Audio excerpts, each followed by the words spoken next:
Həzrət Fatimə-i Zəhra salamullah əleyhanın təvəllüdü, şəhadəti və həyatı haqqında 44 sual cavab.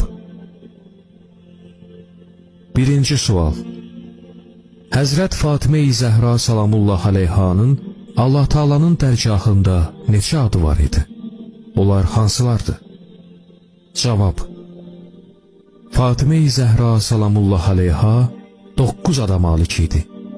Fatimə, Zəhra, Siddiqə, Mübarəkə, Tahirə, Raziyə, Mərziyyə, Zəkiyyə və Mühəddəsə.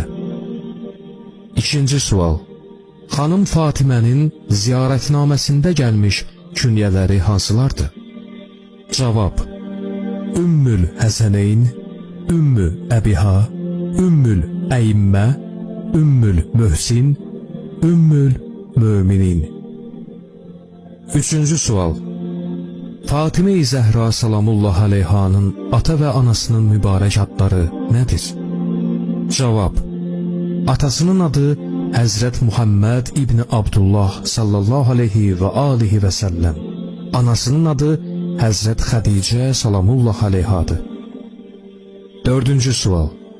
Fatimə-i Zəhra salamullah əleyha harada və nə vaxt anadan olub? Cavab. Məkkə şəhərində. Bəsətin 5-ci ilinin Cəmadi-ül Sani ayının 20-si. Cümə günü dan yeri sökülməyə yaxınlaşan vaxt. Beşinci sual. Fatimə-i Zəhra anadan olan zaman Allah tərəfindən neçə qadın onun anası Həzrət Xədicənin köməyinə gəldilər və onların adları nədir? Cavab. Fatimə-i Zəhra salamullah əleyha anadan olan vaxt Bəni Haşim qadınlarına bənzəyən 4 uca boy qadın gəldi.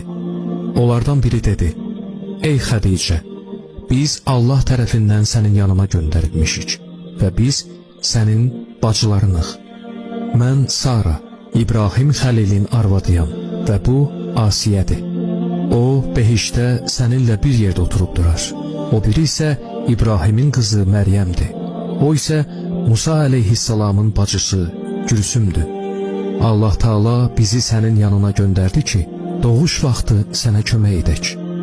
Altıncı sual. Nə üçün Fatimə-i Zəhra salamullah əleyhaya Fatimə deyirlər? Cavab.